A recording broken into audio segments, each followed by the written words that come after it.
देखिए, सबसे पहले अगर हम बात करते हैं, मान के चलिए अगर आप कोई घर बना रहे हो, तो घर बनाने में हम सबसे पहले मीन्स एक ऐसी चीज होती है जो सबसे छोटी चीज होती है, लेकिन सबसे महत्वपूर्ण चीज होती है। अगर हम कोई घर बना रहे हो, तो हम उसमें सीमेंट तो लगाते ही हैं, मसाला भी लगाते हैं, लेकिन चीजें क्या होती हैं, सबसे पहला जो हमारा इकाई जो हम कहें तो ईंट होती है, क्योंकि बिना ईंट के आप बेस को तैयार नहीं कर सकते। तो अगर हम जैसे घर बनाते हैं, तो घर बनाने के बाद फिर हम कमरे बनाते हैं, घर से कमरे बनते हैं, और कमरे से फिर वो चीजें आपका पूरा एक घर तैयार होता है। तो अगर हम ये चीज कहें कि जो हमारी शरीर है, हमारा शरीर की जो बनावट है, या जिससे हमारा शरीर बना है, अगर हम उसकी सबसे छोटी इकाई देखें कि किन से बना हुआ है, जो सबसे छोटा इकाई अगर हम कहेंगे तो वो हमारा सेल होगा, क्योंकि सेल के बिना शरीर का निर्माण नहीं हो सकता है। सबसे पहले जो सेल आती है, अगर हम हिंदी में उसको कहें तो कोशिका, जो शरीर की सबसे छोटी इकाई कही जाती है। लेकिन हम उसको सबसे छोटा अगर कहें भी, तो उसमें थोड़ा सा अलग भी हो जाता है। क्यों? क्योंकि अगर हम ये कहें कि शरीर के सबसे छोटी इकाई जो है वो कोशिका है, तो कोशिका के अंदर भी कई इकाइयां हैं। जरूरी नहीं है कि सिर्फ जो कोशिका है वो एक अकेले बना हुआ है। कोशिका भी के भी अंदर और भी कई सारे जो इकाइयां हैं वो प्रेजेंट है। तो सबसे पहले हम कुछ चीजों पे ध्यान देंगे, और इसको आप साथ में नोट भी करते जाएंगे, क्योंकि ये चीजें याद करने वाली चीजें हैं। और यहां से जो क्वेश्चन होता है वो डायरेक्टली पूछा जाता है।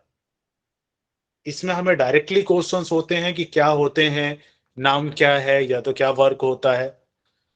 तो सबसे पहले अगर हम सेल कहें, जिसका अर्थ होता है हिंदी में अगर हम कहें तो कोशिका, और अगर जैसे हम 5 या 6 ईंटों को जोड़ते हैं, तो वो एक घर की जो होती है वो दीवार तैयार होती है।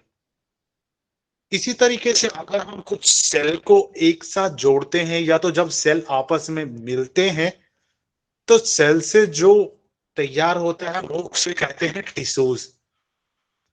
वो टिश्यू तैयार होते हैं। अगर हम उसको हिंदी में कहें तो उसको हम उत्तक कहेंगे। टिश्यू को ही हम हिंदी में उत्तक कहते हैं। कोशिश करेंगे इसमें आप मिक्स, क्योंकि मैं थोड़ा सा मिक्स लैंग्वेज लेके चलूंगा। अगर मैं प्रॉपर हिंदी में भी समझाऊंगा तब भी पूरा आपको समझ में नहीं आएगा। तो दोनों चीजें अगर मिक्स करके चलेंगे, और क्वेश्चंस भी ऐसे ही होते हैं, क्योंकि अगर आप एनाटॉमी के क्वेश्चंस पढ़ेंगे तो आपको हिंदी में बिल्कुल समझ में नहीं आने वाला है। तो ये चीजें ध्यान रखेंगे। देखिए, अगर अब ये चीज हो गया कि सेल होते हैं, सेल से जब सेल एक साथ मिलते हैं, तो सेल जो होते हैं वो टिश्यूज का निर्माण करते हैं।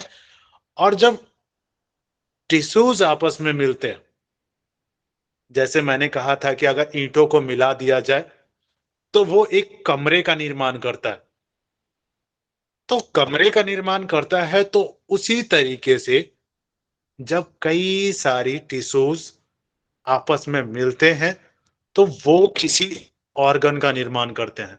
अगर हम ऑर्गन कहें तो अंग, जैसे हाथ हो गए, पैर हो गए, आपका लीवर हो गया, कई जितने भी अंग हैं वो कहीं ना कहीं आपके टिश्यूज से मिलके बनी हुई हैं। तो जो टिश्यूज से मिलके बनते हैं हम उसे ऑर्गन कहते हैं। और शरीर कोई एक ऑर्गन का बना हुआ नहीं है। अगर हम ये चीज कहें कि हमारा हाथ ना हो तो हमारा शरीर पूरा होगा, ये चीज कहें कि अगर हमारा पैर ना हो तो हमारा शरीर पूरा नहीं होगा, अगर एक भी अंग नहीं होता है तो हम उसको पूर्ण नहीं कहते हैं। तो इसी तरीके से जितने भी ऑर्गन हैं, जब ये सारे ऑर्गन आपस में मिलते हैं तो ये एक बॉडी का निर्माण करते हैं। और ये सिर्फ ह्यूमन का ही नहीं, अगर हम एनिमल ले लें, बाकी थिंग्स जो लिविंग थिंग्स हैं, इन सबकी जो फॉर्मेशन होती है वो इसी के थ्रू होती हैं। सेल होती हैं, सेल से टिश्यूज होती हैं, टिश्यू से ऑर्गन होती है, और ऑर्गन से फिर वो पूरी बॉडी का निर्माण होता है। शरीर का निर्माण होता है। ठीक है, तो सबसे पहले हम ये चीज ध्यान करेंगे कि आखिर जो कोशिका है, कोशिका को साइटो भी कहा जाता है। ये चीज ध्यान रखेंगे, कई बार ये चीजें आती हैं या तो पूछ लिया जाता है कि कोशिका को और किन नामों से बोलते हैं। तो कोशिका जो है उसका जो साइंटिफिकल नेम है, हर किसी का अपना एक साइंटिफिकल नेम अलग होता है। जब हम विटामिन्स पढ़ेंगे तो उसमें हम देखेंगे कि जितने भी विटामिन्स हैं उन सभी विटामिन्स के अलग अलग उनका साइंटिफिकल नेम है। तो इसी प्रकार से अगर अब जब हम सेल को पढ़ते हैं तो जो सेल का साइंटिफिकल नेम होता है उसको हम साइटो कहते हैं। और अब ये चीजें बात जब साइटो की आ गई, तो अगर किसी भी चीज का अध्ययन होता है, जैसे अलग अलग डिपार्टमेंट हैं, शरीर के अलग अलग भाग हैं, तो शरीर के जितने भी अलग अलग हमारे डिपार्टमेंट हैं, शरीर के अलग अलग जितने भी अंग हैं, अगर उन डिपार्टमेंट का एक अलग से स्टडी, अगर अध्ययन, गहन अध्ययन किया जाता है या तो उसके बारे में पढ़ाई की जाती है, तो उसको एक नाम दिया जाता है। अगर जो सेल का अध्ययन होता है, सेल के बारे में जो अध्ययन किया जाता है, अगर हम उसको देखें तो उसका जो डिपार्टमेंट होता है उसको हम साइटोलॉजी कहते हैं। तो साइटोलॉजी जो सेल का अध्ययन होता है, जो सेल का स्टडी होती है, जो सेल की, सेल के बारे में अगर स्टडी की जाए तो उसको हम लोग साइटोलॉजी कहते हैं। अब हम देखेंगे कि साइटोलॉजी की जो सबसे पहले खोज की थी वो रॉबर्ट हुक ने की थी। ये बातें जान लेना जरूरी है क्योंकि क्वेश्चन जो होते हैं वो बेसिक कहीं ना कहीं से इन्हीं से उठा के पूछ दिए जाते हैं। या तो कई अदर्स एग्जाम भी हम देते हैं तो उनमें भी क्वेश्चन, या तो कोई डायरेक्टली भी हमसे ये चीजें पूछ देता है। तो इन चीजों को थोड़ा सा लिख के और दिमाग में थोड़ा सा ध्यान से सुनेंगे सिर्फ। इनके जो खोजकर्ता थे वो रॉबर्ट हुक थे। और रॉबर्ट हुक ने जो खोज की थी, वो जो टिश्यू, जो सेल था वो डेड सेल था, वो जीवित नहीं थी। लेकिन अब उन्होंने खोज की तो चाहे जीवित हो मृत हो, सेल की खोज उन्होंने की। इसीलिए सबसे पहला जो नाम आता है वो रॉबर्ट हुक का आता है, जिन्होंने सेल की खोज की थी। नेक्स्ट जो है हमारा, जब हम देखेंगे कि इन्होंने तो डेड सेल की खोज की थी, अब जो जीवित कोशिका थी, जो लिविंग जो कोशिका जो थी, जो जीवित कोशिका थी, उसकी जो खोज की थी वो एंटोनी वान ल्यूवेनहॉक ने की थी। पहली जीवित कोशिका की जो खोज की थी वो एंटोनी वान ने की थी। तो इसमें से जो पूरा नाम अगर आप याद ना भी रखें तो हाफ, या तो आगे का या तो बीच में से या पीछे का नाम, उसको याद कर सकते हैं और इसको लिख के रखेंगे ताकि कभी भी चीजें हो तो आप उसको क्लियर कर सके। अब एक होता है सिद्धांत कि जैसे मान के चलिए कि हमने ये चीज कह दिया कि सेल है, सेल से टिश्यूज बनते हैं, टिश्यू से ऑर्गन बनते हैं और ऑर्गन से बॉडी बनता है। तो जैसे कि हम ये जानते हैं कि न्यूटन ने लॉ की खोज की, बाकियों ने किया, तो उन्होंने खोज की, उन्होंने देखा और उसके ऊपर एक सिद्धांत बनाया।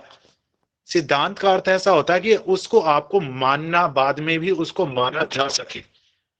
तो अगर हम ये चीज कहें कि ह्यूमन बॉडी की जो रचना है वो सेल से हुई है और हर शरीर के जितने भी अंग हैं वो सेल से बने हैं, तो इसका सिद्धांत क्या होगा कि जो ह्यूमन बॉडी है वो ह्यूमन बॉडी पूरे सेल से बनी हुई है। तो जो सिद्धांत दिया कि जो ह्यूमन बॉडी है वो सेल के जितने भी हैं वो सेल से फॉर्मेशन उसकी बनी है, तो वो स्लाइडेन स्वान ने दिया। सिद्धांत स्लाइडेन स्वान का था, जिन्होंने सबसे पहले ये बताया कि जो शरीर की रचना हुई है वो सेल से हुई है। अब हम देखेंगे कि अगर सेल है, हेलो। जी, स्वाइडेन स्वान एक नाम है कि दो नाम? ये दोनों एक ही नाम है। नहीं सर, मुझे तो पढ़ने में आया कि स्लाइडेन अलग है और स्वान अलग है, 2 वैज्ञानिक ने बताया है। ओके, नहीं इसको हम लोग देख लेंगे बाद में, ठीक है। ठीक। अगर ये आप कंफर्म है कि स्लाइडेन और स्वान दोनों अलग है, तो ये चीज कर लेंगे, ठीक है। यस सर, अलग अलग है वो। ओके, ठीक है। तो ये स्लाइडेन अलग है और स्वान अलग है, ठीक है। तो ये दोनों का नाम याद रखेंगे। डन। नेक्स्ट है हमारा, सबसे छोटी सेल जो है उसका नाम क्या है। तो सबसे जो छोटी सेल है उसको हम माइकोप्लाज्मा कहते हैं। जैसा कि प्लाज्मा से वो शो हो रहा है, ठीक है, कि माइक्रो जो है वो माइकोप्लाज्मा जो हमारी सबसे छोटी सेल में आती है। अगर हम सबसे लार्ज सेल देखें, जो सबसे लंबी सेल होती हैं, ये चीजें जो है ये दोनों में हो रही हैं। पादप में भी हैं और ये आपके जंतु में भी हैं, दोनों मिला के जो सबसे छोटी और सबसे बड़ी सेल है। जो सबसे लार्ज सेल है, जो लार्ज सेल होता है, वो शुतुरमुर्ग का जो अंडा होता है उसको सबसे लार्ज सेल के अंतर्गत लिया जाता है, ठीक है। ये चीजें ध्यान रखेंगे। अब हम बात करते हैं कि ह्यूमन की सबसे स्मॉल सेल क्या है, सबसे छोटी। जो सबसे छोटी अगर हम कहें कि कोशिका, तो सबसे छोटी कोशिका जो है ह्यूमन के अंदर, तो वो स्पर्म कहा जाता है। जो मेल का जो स्पर्म है वो सबसे छोटे सेल में गिना जाता है, उसको सबसे छोटा सेल माना गया है। वहीं अगर हम सबसे लार्ज सेल की बात करें, तो सबसे लार्ज सेल में जो वुमेन के अंदर जो ओवम होता है, अंडाणु, उसे सबसे बड़ा सेल कहा गया है अगर ह्यूमन के अंदर लें तो। नेक्स्ट हम देखेंगे, अब हमने देखा कि सबसे बड़ा और सबसे छोटा। अब हम देखेंगे कि लंबाई में जो लंबाई होती है वो अलग होता है, और बड़ा और छोटा वो साइज के हिसाब से अलग होता है। तो सबसे जो लॉन्ग सेल है वो हमारा न्यूरॉन है, जो कि हमारे मस्तिष्क में पाया जाता है। अभी हम देखेंगे आगे कि विभाजन रहित कोशिका। विभाजन का मतलब ये होता है कि जो कोशिका है, जब वो कोशिका एक से दूसरे जब वो टूटती है आपस में, तो वैसा नहीं है कि वो टूटने का मतलब ये कहें कि वो नष्ट हो जाती है, नहीं। टूटने का मतलब ये है कि अगर मान के चलिए एक सेल है, और सेल से अगर दूसरा सेल निकलता है, तो वो दूसरा सेल निकल के फिर उससे कोई और सेल निकलता है, उसका फॉर्मेशन होता चला जाता है। और वो जो सेल है वो एक साथ मिलकर टिश्यूज का निर्माण कर देते हैं। जैसा हमने अभी पहले पढ़ा था कि कई सारे सेल आपस में जब कोशिका विभाजन होता है, तो कोशिका विभाजन जब होता है तो वो सारे मिलके टिश्यूज का निर्माण करते हैं। लेकिन जो न्यूरॉन है ब्रेन में, न्यूरॉन एक ऐसा सेल है जिसमें कोशिका विभाजन नहीं होता है। इसीलिए कहा जाता है कि लोग क्यों कहते हैं, या तो गवर्नमेंट क्यों कहती है कि आप हेलमेट पहन के चलें। क्यों? क्योंकि मान के चलिए कि अगर आप हेलमेट पहन के चलते हैं, अगर आपके सर में कोई चोट लगता है, तो सर में चोट लगने के बाद जो अगर मान के चलिए अदर बॉडी पार्ट में कहीं चोट लगता है, तो वो होता क्या है कि अगर सेल डेड होते हैं तो उसका अभी आगे हम इस चीज को पढ़ेंगे इसी में सेल में, कि कैसे फॉर्मेशन होता है, कैसे क्या उसका कैसे दोबारा फॉर्मेशन होता है, कैसे जो सेल होते हैं अगर डेड हो जाते हैं तो उसके बाद दूसरे सेल का जो निर्माण होता रहता है वो चलता रहता है, फॉर्मेशन चलती रहती है सेल की। नेक्स्ट देखिए, अभी हमने ये चीज देखा कि जो न्यूरॉन होता है उसमें विभाजन नहीं होता है। उसमें जो न्यू फॉर्मेशन होता है उसमें कोशिका अगर एक बार डेड हो गई, तो अगर एक कोशिका है तो उससे दूसरे कोशिका का विभाजन नहीं होगा। लेकिन अगर हम बात करें कि कौन सा ऐसा अंग है जिसमें कोशिका का विभाजन बहुत ही ज्यादा होता है,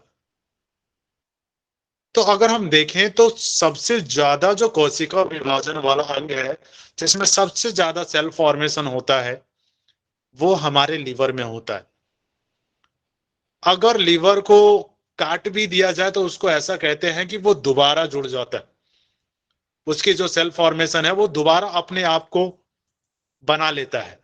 सेल फॉर्मेशन का मतलब यही है कि वो दोबारा से अंग का निर्माण, टिश्यूज का निर्माण कर देता है मिलके, और टिश्यूज फिर वापिस उसको अंग को बना देते हैं।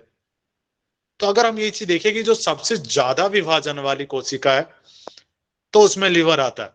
वैसे जो सेल का चैप्टर है वो बहुत लॉन्ग है, बट हम लोग लॉन्ग इतना नहीं देखेंगे, क्योंकि कुछ कुछ चीजें हम लोग बेसिक चीजें देखेंगे जो हमारे नेट के अंतर्गत आता है। तो अगर बीच में किन्हीं का कोई डाउट हो तो वो बोल भी सकते हैं, या तो वो लास्ट में बोल सकते हैं। अगर किन्हीं को ये चीजें लगे कि उन्होंने थोड़ा सा पढ़ाया है तो थोड़ा सा अलग है, तो वो भी बता सकते हैं। ठीक है, नेक्स्ट देखेंगे हम सेल का जो फॉर्मेशन होता है, या ये चीज कहें कि सेल के अंदर सेल का फॉर्मेशन है। सेल के अंदर मैंने स्टार्टिंग में बताया था कि कई सारी जो इकाइयां हैं वो और भी हैं। तो सबसे पहले जो हमारे सेल के अंतर्गत आता है वो आता है सेल मेम्ब्रेन। जो मेम्ब्रेन है, मेम्ब्रेन जो कहते हैं उसको अगर हम हिंदी में कहें, हिंदी में उसकी बात करें, कोशिका झिल्ली। झिल्ली का अर्थ होता है एक जैसे जो संरचना होती है जो रक्षा करती है, झिल्ली एक ऊपर से जो परत बन जाता है, और ये इसको हम कोशिका झिल्ली को ही प्लाज्मा झिल्ली भी कहते हैं। अगर हम मेम्ब्रेन की बात करें तो ये पादप और जंतु, जो लिविंग थिंग्स है, जो ह्यूमन है, एनिमल्स है, और जो अदर्स थिंग्स है जैसे आपका जो ट्रीज वगैरह हो गए, इन सब में भी सेम फॉर्मेशन बना होता है। अब हम ये चीज बात करें कि आखिर अगर ये जो सेल मेम्ब्रेन है ये बना हुआ है, तो ये किस चीज का बना हुआ है, क्योंकि ये लिक्विड होता है। तो ये जो बना होता है, जो सेल जो मेम्ब्रेन का जो फॉर्मेशन होता है, ये हमारे प्रोटीन से बना होता है। जो फॉर्मेशन है वो पूरा का पूरा प्रोटीन होता है। अब हम ये चीज बात करते हैं, जैसा मैंने स्टार्टिंग में आपको बताया था कि सेल के अंदर भी कई इकाइयां होती हैं। तो ये जो सेल मेम्ब्रेन है, इसका काम क्या होता है, क्योंकि ये सेल के जो ऊपर ऊपर जो छल्ले बने हुए जो एक जो रक्षा कवच का काम करता है। अब अगर सेल ऊपर से सेल का ये रक्षा कवच है, तो जितनी भी इकाइयां हैं सेल की, वो इसके अंदर हैं। तो इसका काम क्या करता है, ये जो काम होता है इनका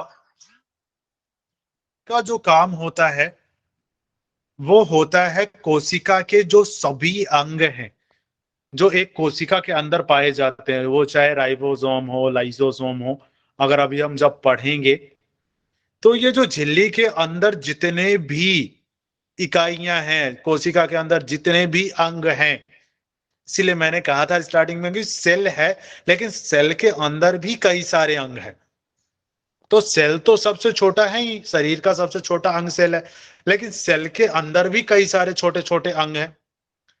तो ये जो झिल्ली है, ये जो कोशिका के अंदर जितने भी अंग है, ये झिल्ली उनको प्रोटेक्ट करने का काम करती है। ये जो मेम्ब्रेन है उनको प्रोटेक्ट करने का काम करती है, ताकि जो डायरेक्ट वो बाहर के संपर्क में ना आ पाए। अब हम देखेंगे, अगर सेकेंड थिंग देखते हैं जो सेल के अंदर होता है, वो होता है सेल वॉल। जैसा कि आप लोग वॉल से समझते होंगे दीवार। अगर हम मान के चलिए कि अगर कुछ अंदर घर के अंदर कुछ रखा हुआ हो, घर के अंदर ही हमने कोई कीमती सामान रख दिया, जब तक घर की दीवार मजबूत ना हो, या तो घर में दीवार ना हो, घर के साइड में दीवार ना हो, मजबूत ना हो, वो सुरक्षित नहीं रह सकता अंदर। हम ये चीज नहीं कह सकते हैं कि वो सामान अंदर सुरक्षित रहेगा। तो ये जो सेल वॉल है, तो सेल की ये वॉल है, ये अंगों को सुरक्षित रखने का काम करती है। जो अंदर जितने भी अंग हैं, ये उनको सुरक्षा प्रदान करने का काम करता है। जो सेल वॉल है वो स्पेशली जो होता है वो प्लांट में पाया जाता है।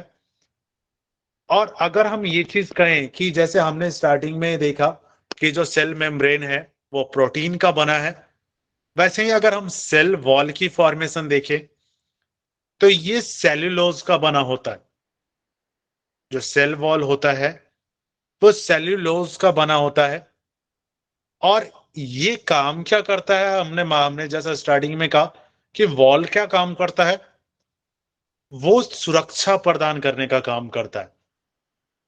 अगर हम मान के चलते हैं कि सेल के अंदर जो जेल होती है, जो हमने आपको बताया कि मेम्ब्रेन होता है वो जेली टाइप का होता है पूरा। एक चीज देखिए कि अगर जेली है तो वो तो जेली का काम है कि वो जेली एक जगह नहीं रह सकती है, वो इधर उधर फैलेंगी।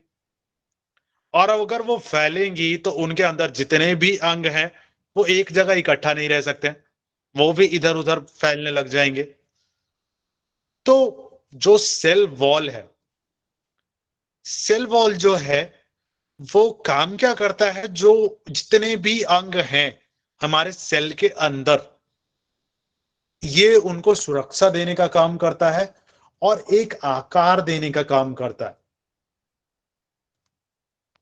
ठीक है, जैसा कि हम देखेंगे नीचे, अगर अभी हम देखें इसमें तो देखिए ये जो सेल है, ये सेल के जो मेम्ब्रेन है वो आप देख सकते हैं। सेल के जो मेम्ब्रेन होता है वो सेंटर में होता है, और जो जो साइड में है वो आपके जो साइड में जो सेल वॉल जो दीवार है, ये उसको सेल को आकार देने का काम करता है, ताकि जो उसके भीतर के जो अंग हैं वो सुरक्षित रह सके और अपना काम कर सके।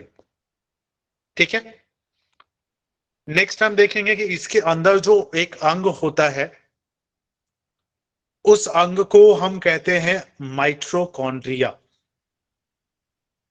इसका नाम याद रखेंगे, माइटोकॉन्ड्रिया,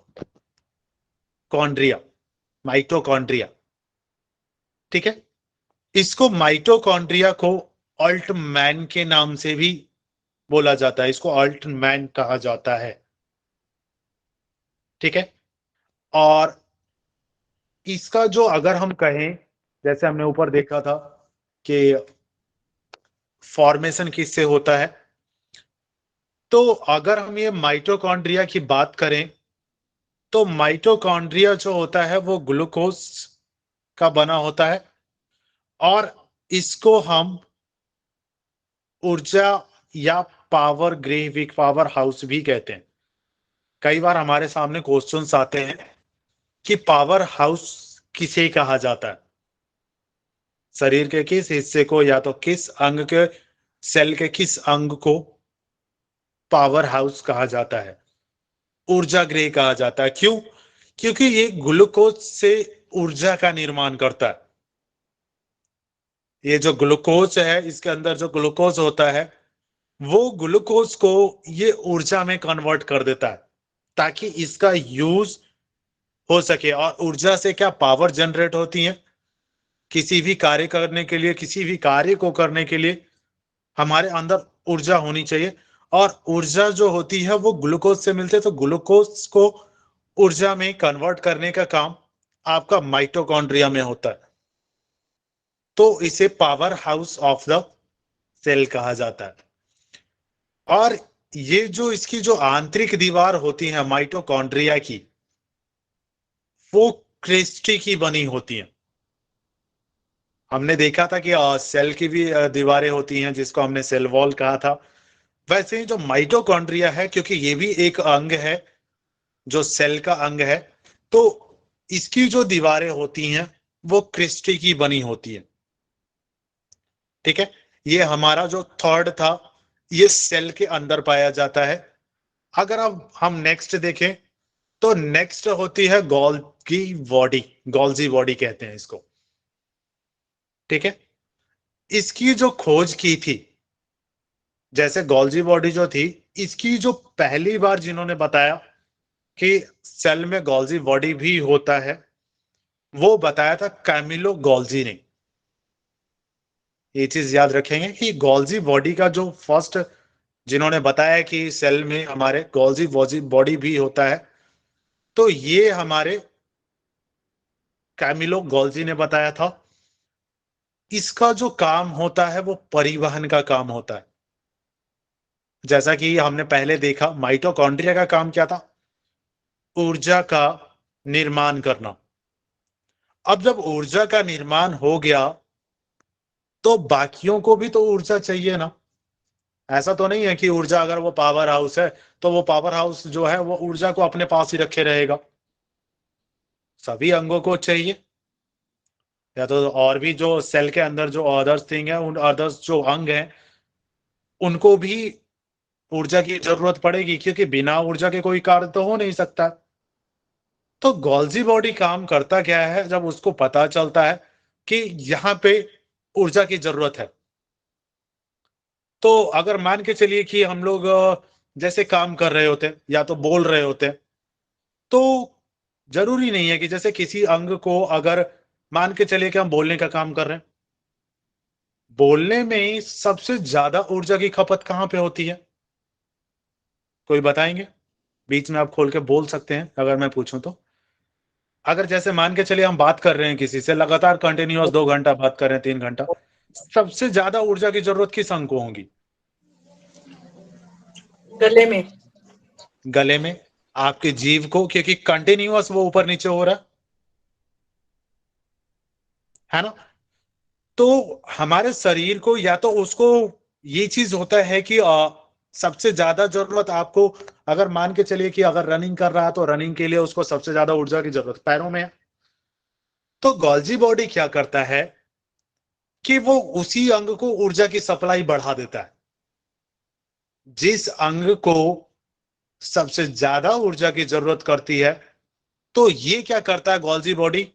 माइटोकॉन्ड्रिया से ऊर्जा को प्राप्त करता है और उस एनर्जी को, जो अंग हम यूज कर रहे हैं, जिस अंग को यूज कर रहे हैं, वो तुरंत से वहां पे पहुंचा देता है, ताकि वो अंग काम करता रहे।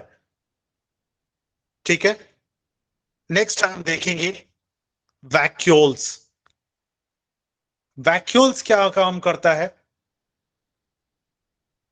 ये काम करता है रसधानी का।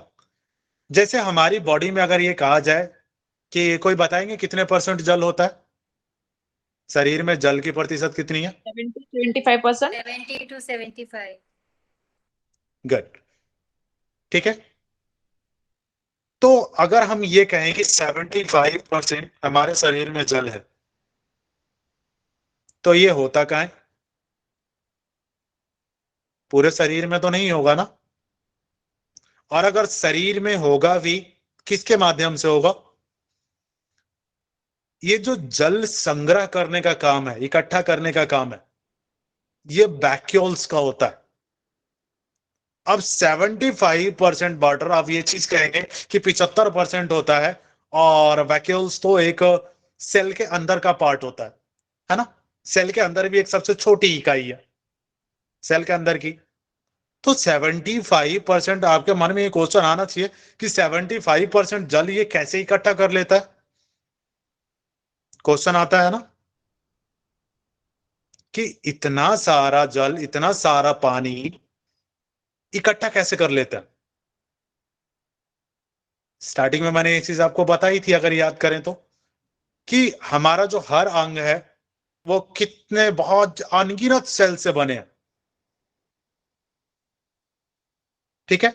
और अगर मान के चलिए कि सेल बहुत सारे हैं, तो उसके अंदर जो वैक्यूल्स हैं वो भी बहुत ज्यादा होंगे। तो जितने भी बॉडी पार्ट हैं, हर बॉडी पार्ट में सेल है, और हर सेल के अंदर वैक्यूल्स हैं। तो जितने वैक्यूल्स हैं, ये सब उसको, जल को इकट्ठा करने का काम करते हैं, उन जल को संग्रह करके रखने का काम करते हैं। डन। नेक्स्ट हम देखेंगे कि इसके अंदर नेक्स्ट जो हमारा अंग होता है वो होता है सेंट्रोसोम। ये तारक काय होता है। ठीक है। लिक्विड टाइप में जो अगर हम कहें, सेंट्रोसोम सबसे पहले जिसने ये बताया कि सेल के अंदर सेंट्रोसोम भी होता है, तो सबसे पहले जो बताने वाले थे वो वॉवरी थे, जिन्होंने ये बताया कि सेल के अंदर सेंट्रोसोम भी पाया जाता है। अब सेंट्रोसोम का काम क्या होता है? सेंट्रोसोम जो कोशिका विभाजन होता है, हमने स्टार्टिंग में आपको बताया था कि कोशिका विभाजन सबसे ज्यादा किसमें होता है, कोई बताएंगे? लीवर में। यस, लीवर में सबसे ज्यादा कोशिका विभाजन होता है। तो अब ये चीज देखिए कि जहां सबसे ज्यादा सेंट्रोसोम की मात्रा होगी वहां सबसे ज्यादा कोशिका विभाजन होगा और पुनर्निर्माण होगा। तो अब हम ये चीज बताएंगे कि सबसे ज्यादा सेंट्रोसोम कहां होगा? लीवर में। लीवर में। यस, क्योंकि सबसे ज्यादा कोशिका विभाजन का काम अगर लीवर में हो रहा है तो उसका रीजन क्या है? सेंट्रोसोम। क्योंकि सेंट्रोसोम की मात्रा लीवर में सबसे ज्यादा होती है, इसीलिए वहां पे कोशिका निर्माण बहुत जल्दी होता है। अब हमने देखा था कि हमारा जो ब्रेन है वो ब्रेन में कोशिका विभाजन नहीं होता है, ठीक है। अब ये चीज बताएंगे कि सबसे कम सेंट्रोसोम कहां होगा? ब्रेन में न्यूरॉन्स। ब्रेन में। न्यूरॉन। न्यूरॉन, क्योंकि हमने पढ़ा था कि न्यूरॉन्स में कोशिका विभाजन नहीं होता है। उसका रीजन अब समझ में आया क्यों? क्योंकि वहां सेंट्रोसोम प्रेजेंट नहीं होता है। अगर सेंट्रोसोम प्रेजेंट नहीं होता है, अगर न्यूरॉन की सेल डेड होती है, न्यूरॉन सेल डेड होता है, तो उसका पुनर्निर्माण नहीं हो सकता है। इसीलिए कहा जाता है कि अगर हमारे दूसरे अंग में चोट लग जाए तो उस चोट को कवर बॉडी कर लेता है, सेल फॉर्मेशन हो जाती है, लेकिन ब्रेन का सेल फॉर्मेशन नहीं होता है। इसीलिए ब्रेन के चोट, जो भी ब्रेन से रिलेटेड संबंधित है, सर के चोट से हमेशा बचना चाहिए, क्योंकि एक बार उसमें चोट लग गया तो वो दोबारा फॉर्मेशन नहीं होगा। अब हम बात करते हैं कि कैंसर कैसे होता है। अगर ब्रेन में, अगर हम ये चीज कहें कि सेल का जो फॉर्मेशन होता है, कई बार होता क्या है कि अनवांटेड जितने भी होते हैं, सेल का फॉर्मेशन अनवांटेड होता चला जाता है, उस पर कंट्रोल नहीं होता है। तो जब अनवांटेड सेल का फॉर्मेशन होता है, बहुत सारे जब अनवांटेड, अनगिनत अनवांटेड सेल जब फॉर्मेशन हो जाएगा, या तो अनवांटेड सेल का जो फॉर्मेशन हो जाएगा, तो वहां पे कैंसर का निर्माण होता है, ठीक है। अब ये चीज बताइए मेरे को कि ब्रेन में सेल का फॉर्मेशन तो होता नहीं, सेल का पुनर्निर्माण तो होता नहीं है, कोशिका विभाजन होता नहीं है, तो ब्रेन ट्यूमर क्यों होता है? कोई जवाब दो। क्लॉटिंग की वजह से। नहीं कह सकते, क्योंकि वहां क्लोटिंग, अगर आप ये चीज कहें कि सेल का वहां पे क्योंकि क्लोटिंग आप नहीं कह सकते, क्योंकि अनवांटेड सेल का फॉर्मेशन होता है ना। कैंसर का फॉर्मेशन क्यों होता है? क्योंकि अनवांटेड सेल होता है। लेकिन जब यस। वहां पे सेल का फॉर्मेशन ही नहीं हो रहा, तो क्लोटिंग का कोई मतलब नहीं है। ब्लड क्लोटिंग को हम नहीं कह सकते कि वो कैंसर है। ओके। ब्लड क्लोटिंग को हम कैंसर नहीं कह सकते, क्योंकि कैंसर क्या है? अनवांटेड सेल का फॉर्मेशन, अनवांटेड कोशिका विभाजन, जहां पे अनगिनत कोशिका विभाजन हो जाए, है ना। यस। लिमिट में होता है तब तक तो बेहतर है, लेकिन जब कोई कंट्रोल ही नहीं हो कोशिका विभाजन पे, वहां पे फॉर्मेशन होता है आपका कैंसर का, ठीक है। अब ये चीज ध्यान देंगे कि कोशी जो ब्रेन है ना, ब्रेन में 90% न्यूरॉन की संख्या होती है, ठीक है, और 10% अदर्स थिंग्स भी होते हैं वहां। डन। अब जो ये फॉर्मेशन होता है ना, पुनर्जो विभाजन होता है, ये होता कहां है? ये 90% न्यूरॉन में ना होके उन 10% में हो जाता है, क्योंकि उन 10% में तो कोशिका विभाजन होगा ना। जैसा हमने पढ़ा था कि सिर्फ न्यूरॉन में कोशिका विभाजन नहीं होता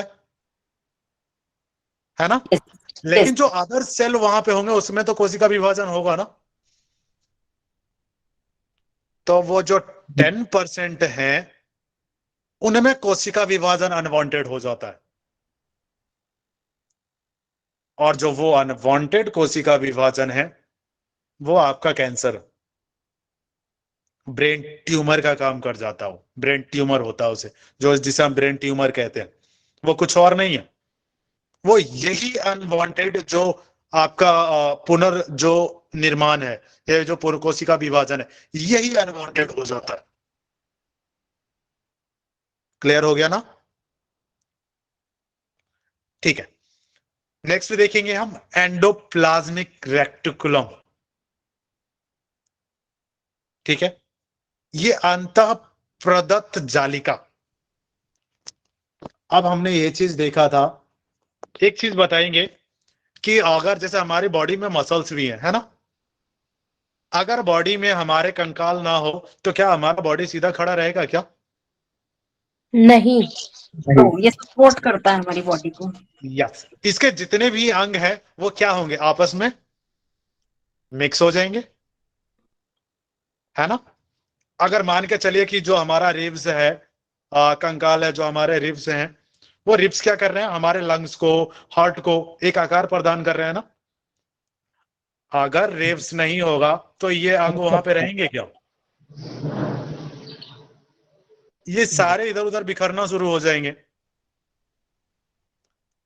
जो एंडोप्लाज्मिक रेक्टिकुलम है, मैंने ये चीज बताया था कि सेल मेम्ब्रेन होता है ना, तो वो क्या होता है? वो जेली टाइप में होता है।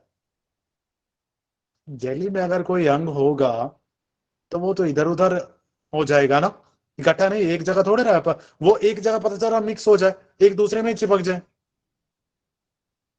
तो एंडोप्लाज्मिक जो रेक्टिकुलम है, ये आपका जो सेल के अंदर एक कंकाल का काम करता है, ताकि जो आपका बाकी राइबोसोम्स हैं, बाकी चीजें, जो जितने भी अंग हैं सेल के अंदर के, ये साइड में रहें, ये अपनी अपनी जगह पे स्थित रहें, एक दूसरे से मिक्स ना हो जाए। ये आंतरिक सहायता, ये वही जो एक दूसरे को एक अलग रहने में इनकी मदद करते हैं। इनका काम क्या होता है? ये जो होते हैं, ये वसा और प्रोटीन का निर्माण करते हैं। इसके दो पार्ट होते हैं, ठीक है। एक तरफ जो पार्ट होता है ना, अगर हम एंडोप्लाज्मिक रेक्टिकुलम को अगर हम क्लासिफाई करें, जैसे इसका दो पार्ट होता है, एक चीज थोड़ा सा याद रखेंगे, ठीक है ना। एक टाइप जो होता है, एक साइड जो होता है इसका रफ होता है, और एक साइड जो होता है वो स्मूथ होता है। जो रफ वाला पार्ट होता है वो प्रोटीन निर्माण का काम करता है, और जैसा हम समझ रहे हैं स्मूथ वसा क्या होता है? जो फैट हमारा होता है, वो फैट जो होता है वो बिल्कुल स्मूथ होता है। तो जो स्मूथ वाला जो उसका पार्ट होता है एंडोप्लाज्मिक रेक्टिकुलम का, वो वसा का निर्माण करता है, ठीक है। नेक्स्ट हमारा जो इसके अंदर आता है वो आता है राइबोसोम। अब हम ये देखेंगे कि राइबोसोम को किसने खोजा, या सबसे पहले किसने बताया कि राइबोसोम भी होता है। तो राइबोसोम को बताने वाले थे पैलाडे, ठीक है, राइबोसोम जिन्होंने सबसे पहले बताया कि सेल के अंदर राइबोसोम भी होता है, वो पैलेडे ने बताया। और राइबोसोम का काम क्या है? ये प्रोटीन निर्माण का काम करता है। ठीक है, ऊपर हमने पढ़ा था प्रोटीन निर्माण का काम। ये एंडोप्लाज्मिक रेक्टिकुलम के उसी में ही होता है, जो रफ वाला पार्ट होता है। तो वो राइबोसोम अलग बनता है। राइबोसोम उसी के टाइप में एक अलग होता है जो सिर्फ प्रोटीन निर्माण करने का काम करता है। कई बार क्वेश्चन ये आता है कि प्रोटीन फैक्ट्री किसे कहा जाता है? तो क्योंकि प्रोटीन निर्माण करने का काम राइबोसोम कर रहा है, तो राइबोसोम को ही प्रोटीन फैक्ट्री के नाम से जाना जाता है। एक्सक्यूज मी सर, जी यस। ये नाइट्रोजन स्थिरीकरण भी इसी से होता है क्या पौधों में सर? बिल्कुल, ठीक है, राइबोसोम से ही होता है। जी। देखिए, नेक्स्ट हमारा जो सबसे इंपॉर्टेंट पार्ट है सेल का, न्यूक्लियस। और न्यूक्लियस जो होता है वो सेंटर में होता है, इसको केंद्रक कहते हैं हिंदी में। ये जो है, अगर हम कहें कि न्यूक्लियस की खोज किसने की, सबसे पहले जिन्होंने बताया कि सेल के अंदर न्यूक्लियस होता है, ये रॉबर्ट ब्राउन ने बताया कि जो न्यूक्लियस होता है, जो सेल होता है, सेल के अंदर एक केंद्रक होता है, न्यूक्लियस होता है।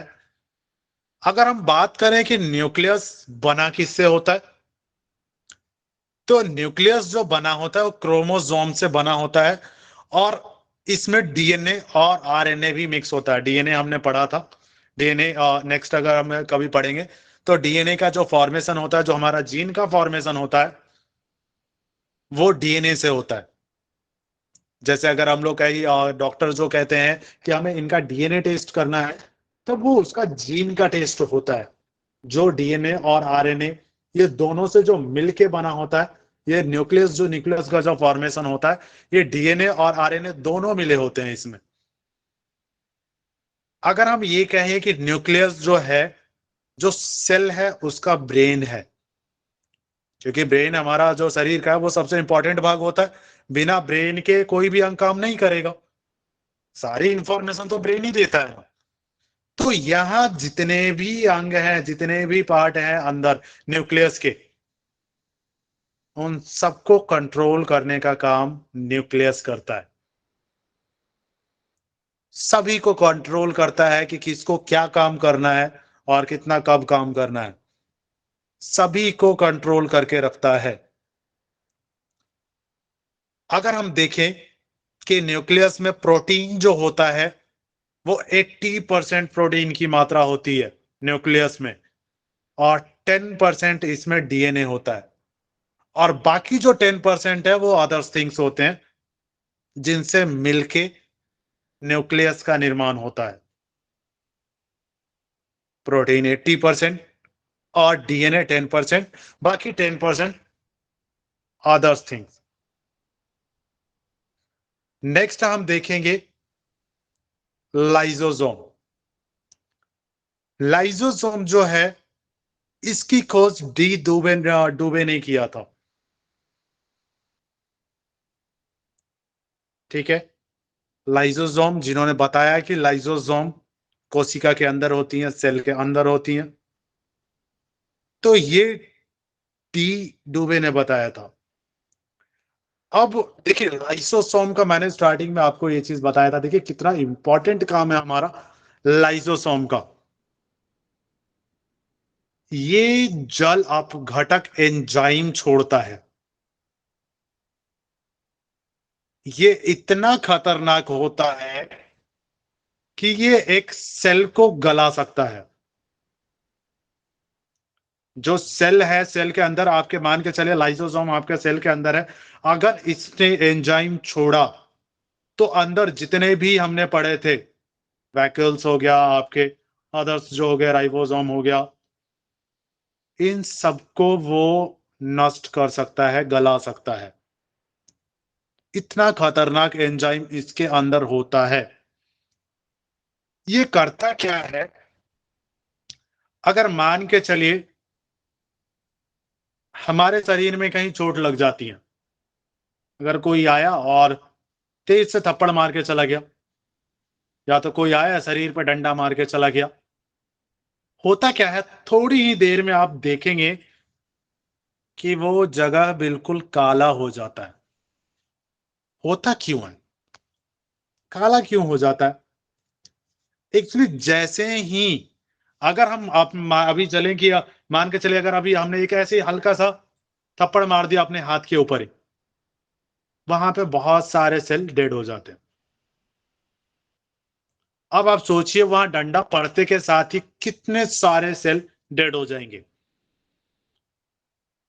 ये जो डेड हो जाते हैं, अगर वो डेड सेल वहीं पड़े रहे, सोचिए अगर कुछ मर जाए और मरा हुआ अगर साफ ना हो, वहीं पड़ा रह जाए, होगा क्या, वहां से स्मेल आनी शुरू हो जाएगी, वहां पे ऐसे दिक्कत होनी शुरू हो जाएगी, वो अंग खराब होना शुरू हो जाएगा। क्यों? क्योंकि वो चीजें वहां पे मरी रह जाए, सेल वहां पे मरा रह जाएगा, तो वो अंग एक टाइम को फिर खराब हो जाएगा। लाइजोसोम का क्या काम होता है, ये जितने भी डेड सेल होते हैं उसको पचा जाते हैं, उसको साफ कर देते हैं। अगर हम इसको सफाई कर्मी कहें तो ये गलत नहीं होगा, इसको हम सफाई कर्मी कह सकते हैं, क्योंकि जितने भी डेड सेल हैं बॉडी में उसको साफ करने का काम यही करता है। इसी को सुसाइड बैग, आत्महत्या की थैली भी कहा जाता है। अब हम ये समझेंगे कि आत्महत्या की थैली क्यों कहते हैं। एक चीज देखिए, अगर मान के चलिए आपने धीरे से मारा, सेल के अंदर की कोशिका डेड हुई या सेल डेड हुआ, इसने क्या किया, उसको साफ कर दिया, उसको साफ कर दिया, वहां से देखेंगे 10 दिन के अंदर वो बॉडी पार्ट बिल्कुल नॉर्मल। अब होता क्या है, कोई आए और एकदम से तेजी से डंडा मार कर चला जाए, ये खुद भी डेड हो जाता है, दूसरे अंगों के साथ ये खुद भी डेड हो जाता है। और अगर खुद भी डेड हो गया, सफाई कौन करेगा? बाकी जो अंग थे वो तो मरे ही मरे, साथ में ये भी मर गया।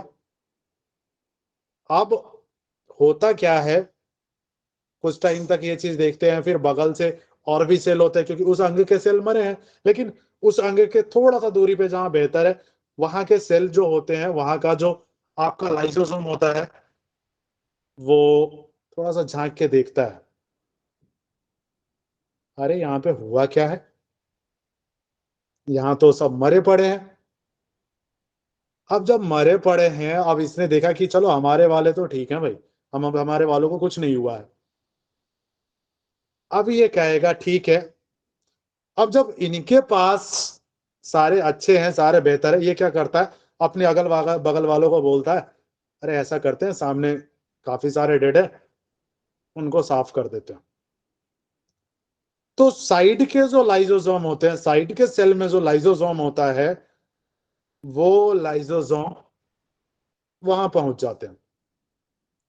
अब वो इनको साफ करने का काम कर देते हैं, वो यहां से इनको साफ कर देते हैं। कई बार क्या होता है कि अंदर के सेल अगर ये कहें, जैसे मान के चले कि अंदर में ये हो गया कि हम काम नहीं कर रहे हैं, या तो वो कहे वो काम नहीं कर रहा है, सिर्फ एक उदाहरण के लिए समझेंगे कि अंदर में कोई सेल काम नहीं कर रहा, मान के चले अंदर के जो अंग है वो ये कह दे कि मैं तो प्रोटीन का निर्माण नहीं कर रहा, वो ये कह दे मैं वसा का निर्माण नहीं कर रहा, ये क्या कहता है, ठीक है मत करो, ये अपने आप को ही फाड़ देता है। और जैसे ही ये फटता है, अब मैंने आपको ये बताया था कि इसके अंदर जो एंजाइम होते हैं वो गला सकते हैं, ठीक है। अब जब गला सकते हैं तो जैसे ही ये फटा, ये सबको ले मरता है। खुद तो फटा ही फटा, बाकी सबको, जितने भी इसके अंदर एंजाइम थे वो सबको खत्म कर देगा। ठीक है, इसीलिए इसको सुसाइड बैग कहा जाता है, क्योंकि कई सिचुएशन में ये खुद को ही खत्म कर देता है और खुद को खत्म करते करते बाकियों को भी लेके चला जाता है। ठीक है, अब कोशिका द्रव देखेंगे। कोशिका द्रव मैंने जैसे बताया था कि कोशिका के अंदर जो जेल होते हैं वो कोशिका द्रव, अगर मान के चले हम ये कहें कि एक बैग में अगर आप एक ही साथ कई सारे बर्तन रख दें, वो बर्तन क्या होंगे, आपस में एक दूसरे से ही टकराने लग जाएंगे। तो इनको टकराने से अगर कोई रोकता है तो वो कोशिका द्रव रोकता है। वो क्या करता है कि वो उनके बीच में स्पेस बना देता है कि तुम यहीं रहोगे, तुम अपना काम यहीं से करोगे, तुम उसके पास नहीं जाओगे या तुम उससे इधर नहीं आओगे। कोशिका द्रव उनको उनकी जगह पे सुरक्षित करने का काम करता है। ठीक है, यहां हमारा सेल का चैप्टर आज खत्म हुआ। ठीक है, किन्हीं का कोई क्वेश्चन हो तो वो माइक खोल सकते हैं।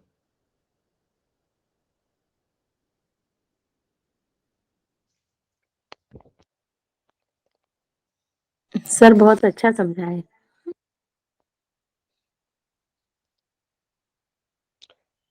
एक्चुअली मैं भी थोड़ा सा पहली बार ही पढ़ा रहा हूँ। ठीक है, और